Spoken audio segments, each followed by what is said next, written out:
De volta já aqui com o programa Bem Assim. E antes da gente começar o nosso próximo bate-papo, eu quero até aqui aproveitar para mandar um beijo para a nutricionista Thaisa Lira, que está nos assistindo com sua filhinha Alice. Ninguém vai contar, tá, gente? Que é a esposa e a filha do nosso querido produtor Alexandre Lino. Mas um grande beijo, muito obrigada mesmo pelo carinho e pela audiência, tá certo?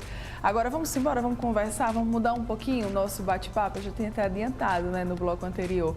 Agora chegou a hora da gente falar sobre investimentos. Olha só, se tem um assunto que gera dúvidas em grande parte da população, é economia, é investimentos, é bolsa de valores, tudo isso, tá, gente? Porque muita gente não entende ou tem pouca noção de como que funciona a economia. E aí, para falar mais sobre esse assunto com a gente, para explicar bem muito pra gente, eu recebo aqui o consultor financeiro e coach Erlon Barros. Muito bom dia, meu querido. Obrigado, seja muito bem-vindo.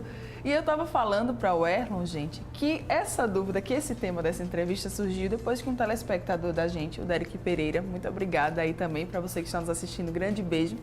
Ele mandou uma mensagem para a gente falando assim, olha, na última vez que o Erlon veio aqui, né? Olha, ele falou sobre a questão da poupança, que né, poupança não vale a pena você deixar o dinheiro lá guardado por muito tempo. E falou sobre investimentos, mas eu não sei como que funcionam os investimentos. E eu queria muito entender sobre essa parte. Eu disse, ótimo, vamos convidar ela então para voltar aqui.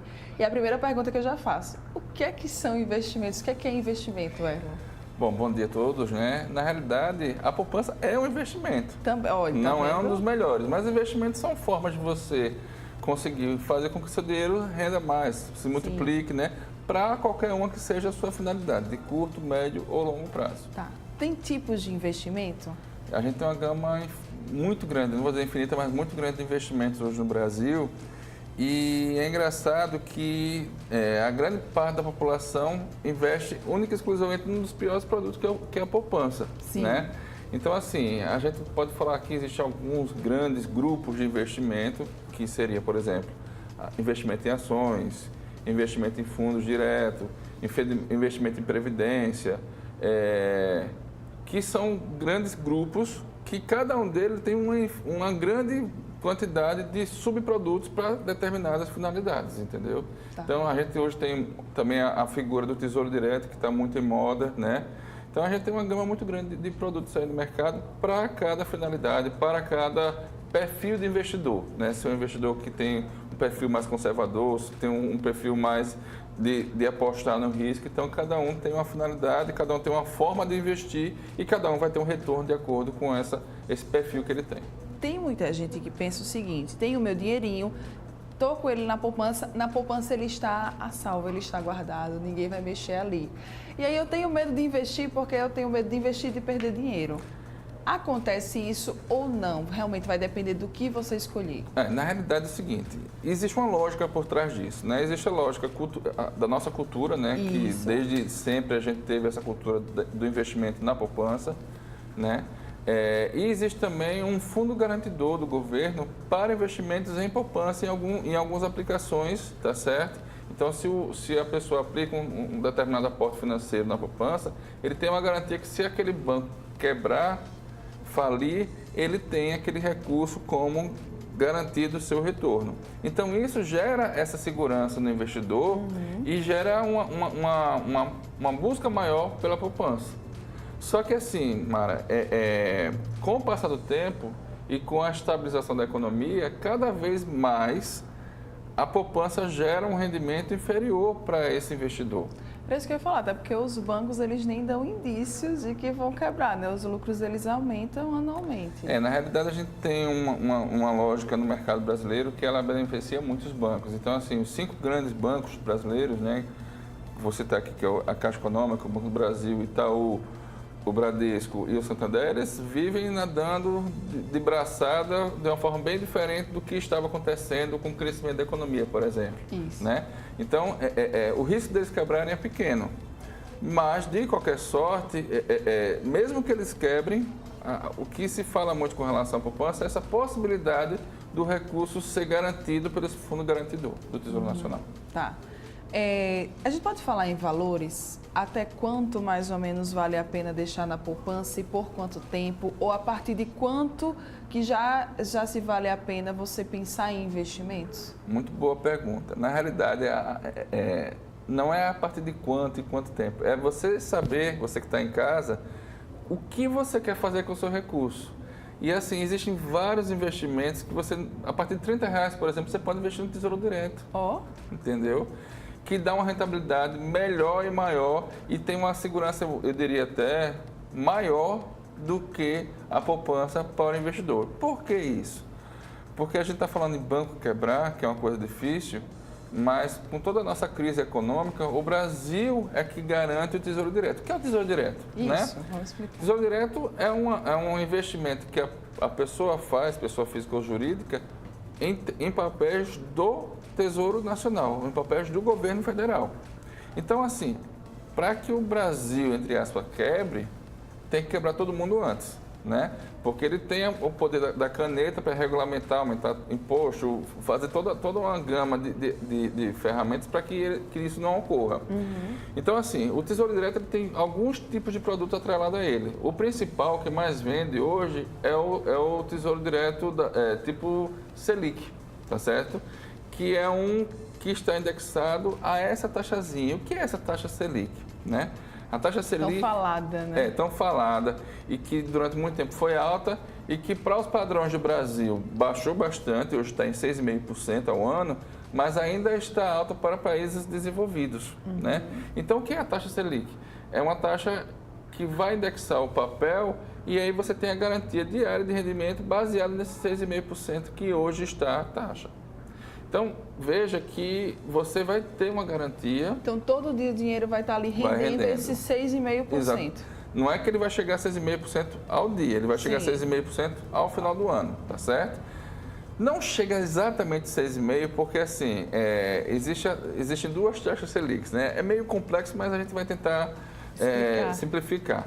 Existe a taxa Selic, que é a nominal, que é a que realmente é vinculada aos meios de comunicação, que é 6,5%, mas tem uma over, que é um pouquinho menor. Então, se na real é 6,5%, a over está em torno de 6,35%, 6,30%. Então, é uma garantia real que aquele investidor vai ter esse valor, né? E existem outras, como exemplo, tem uma que você tem a garantia da inflação mais uma taxa pré-fixada, que dá um valor até maior do que a taxa Selic. E por aí vai. O investidor ele tem condição de verificar qual é o melhor produto para ele, para a finalidade dele, para o prazo que ele quer receber esse rendimento e fazer a escolha. Vou até citar um dos grandes estudiosos dessa área aqui no Brasil, que é o Gustavo Cerbasi, muita gente já conhece. Ele sempre fala o seguinte, que você tem que, no seu orçamento, no seu planejamento, escolher o que você quer de sonho de curto, médio e longo prazo. E a forma melhor de você conseguir realizar esse sonho de curto, médio e longo prazo é justamente assim, é você escolhendo uma aplicação para a sua realização de curto prazo, uma aplicação para a sua realização de médio e de longo prazo, e assim por diante. Entendeu? Muito bem. A gente é um pouquinho complexo, mas a gente está conseguindo captar. E se tiver dúvida, a gente pode depois... Exatamente. Se tiver dúvida, manda para a gente, que a gente marca depois com ela e a gente vai esclarecer aqui. Erlon, esse momento agora que a gente está vivendo, né, que é um momento de pessoal, daqui a pouco está recebendo 13º, vai rolar uma graninha extra, tem muita gente também que já investe em algumas coisas, em alguns negócios. É um momento bom para se investir? Olha, todo momento é bom. Eu vou até dar um exemplo do que aconteceu em 2017, né? Todo mundo conhece, eu vou citar o nome porque é um case de sucesso da Bolsa de Valores daqui do Brasil, a B3, que é a antiga Bovespa, a Magazine Luiza, né? Quem investiu, por exemplo, R$1.000 no Magazine Luiza em 2 de janeiro de 2017, no dia 31 de dezembro de 2017, tinha R$6.000. Olha Ou só. seja, rendeu 6 vezes o que foi investido. Então, assim, investir sempre é importante. Agora, um investimento não é um campo para amadores. Ou a pessoa se prepara muito para ir para o mercado, né, e investir, ou então tem que contratar algum banco, alguma corretora que faça esse trabalho, que tenha pessoas especializadas para fazer esse investimento da forma mais adequada. Por exemplo, porque assim, o mercado ele é muito movimentado por informações micro e macroeconômicas. Então, por exemplo, no nosso cenário político, com a eleição do novo presidente, uma empresa chamada Taurus, que ela é uma empresa que é vinculada à questão fabrica armas, teve um crescimento no período da eleição de 400% Olha só. no valor das suas ações. Então, é uma coisa que você tem que saber exatamente onde você está Muita gente mexendo. investiu Exatamente. nas ações dessa empresa porque já percebeu que com esse novo governo, Exatamente. essa empresa ela tende a ter esse crescimento Exatamente. no próximo ano. Porque muita gente não sabe o que é uma ação, mas o que é uma ação? É um pequeno pedaço do todo da empresa. Então, se você tem uma ação, você é um proprietário de um percentual do todo da empresa. Gente, é um assunto muito legal, viu? Que a gente sai aqui girando. Era até uma dúvida do pessoal que já está aqui, eu já recebi aqui a pergunta. O novo governo tende a mudar alguma coisa na taxa Selic, nas ações, nos investimentos? Você acha que vai mudar? Vamos fazer, não sei se é muito bom a gente fazer apostas, né? Mas se vai mudar para melhor, para pior, se você já consegue ter esse cenário ou não, é melhor esperar.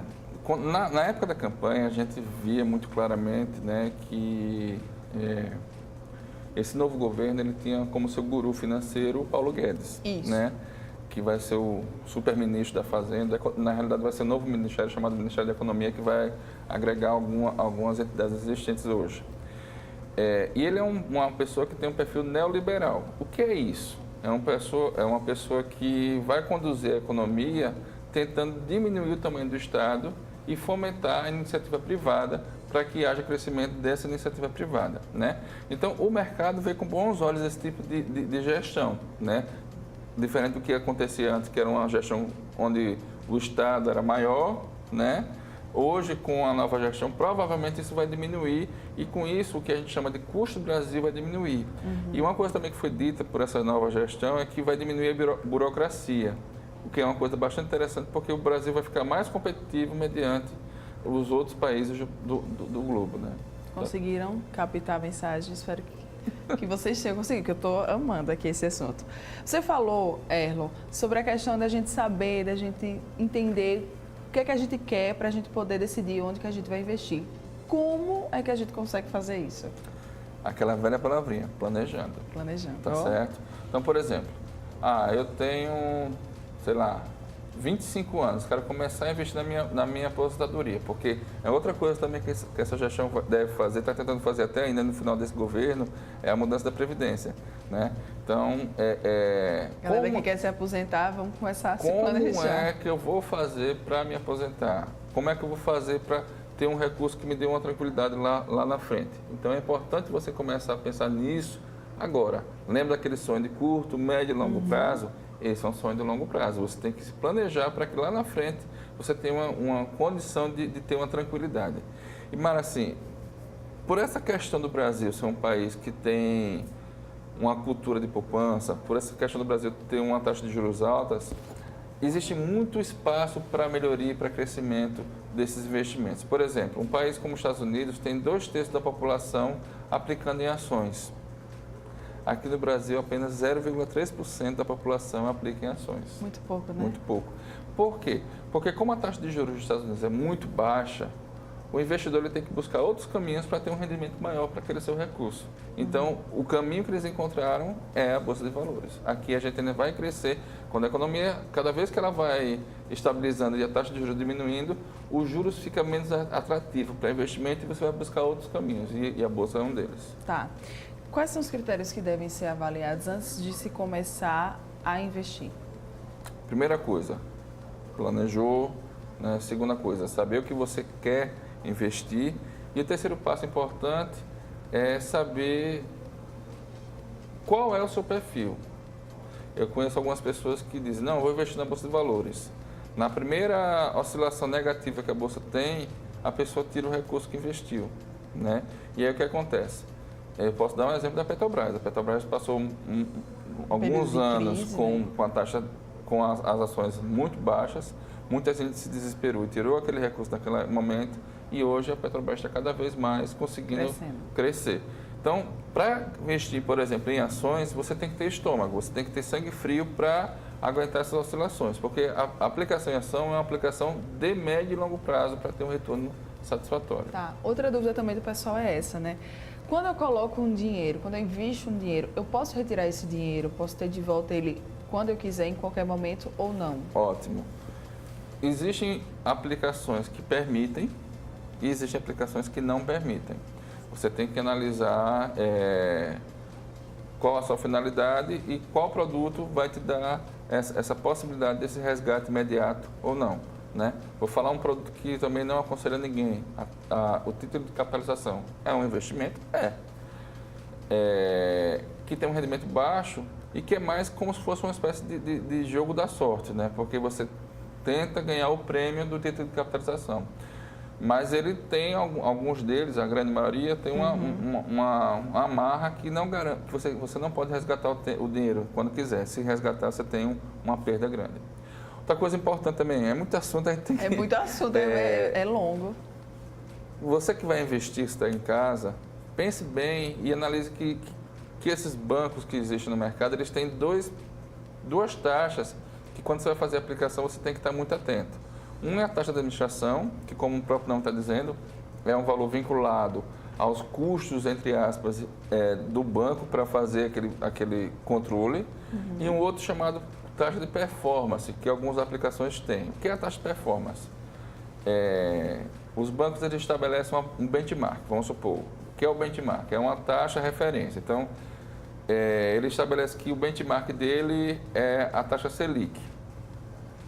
E aí, se a taxa Selic, por exemplo, é 6,5% hoje e o banco consegue um retorno para você de rendimento de 10%, desse 6,5% até o 10%, que dá 3,5%, ele estabelece um percentual em cima dessa performance que ele conseguiu a mais para ele retornar. É uma espécie de taxa de risco, entendeu?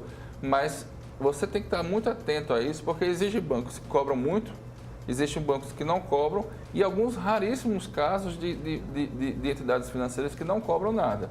Então tem que pesquisar, tem que analisar para que você consiga fazer com que o seu dinheiro renda mais no período desejado. A gente não tem muito tempo, né, para ficar aqui conversando, adoraria. Mas assim, é sempre bom também falar que se você ainda tem dúvidas, é bom procurar um profissional, sim, né? Sim. É bom procurar um consultor financeiro para te ajudar, para você entender, para você saber, às vezes até a pessoa precisa de um profissional do lado para ela conseguir clarear as ideias dela, para ela conseguir entender, olha, eu quero isso, o meu foco é esse. É sempre importante, né? Claro, claro. Juntar dinheiro é uma coisa tão difícil, tão custosa, tão trabalhosa, ou sua ou de outra pessoa que deixou uma herança para você, muitas vezes acontece isso. E você tem uma orientação, né, uma pessoa que está de fora e que vivencia essa situação é muito importante para que você consiga dar o passo correto e que não tenha um prejuízo realmente muito grande nessa situação. Tá. Diante de todo esse nosso bate-papo aqui, qual que é a dica? Planejamento ainda é a palavrinha que deve prevalecer? Você tem que se conhecer, né? O coach ele é interessante porque o coach faz com que a pessoa consiga entender quem ela é, o que é que ela está aberta ao risco com relação ao seu recurso e ela consiga realmente ter uma tranquilidade no que ela está fazendo na sua vida financeira. Então, é importante se conhecer, você se planejar e você conseguir adequar o seu recurso à sua realidade financeira e aos seus sonhos de curto, médio e longo prazo. E se você ainda ficou com dúvidas, se você quiser saber mais detalhes, Coach Erlon Barros, lá no Instagram, é o contato de Erlon, lá também vai ter o WhatsApp, enfim, você pode conversar com ele e tirar todas as suas outras dúvidas. Erlon, muito obrigada mais uma vez, sempre muito bom ter você aqui com a gente, tá? Obrigado. Bom dia. Bom dia. Você que está aqui, ó, ligadinho com a gente, não vai sair daí, tá? Ainda tem coisa boa para rolar aqui no programa. Daqui a pouco eu tô de volta. Volto já.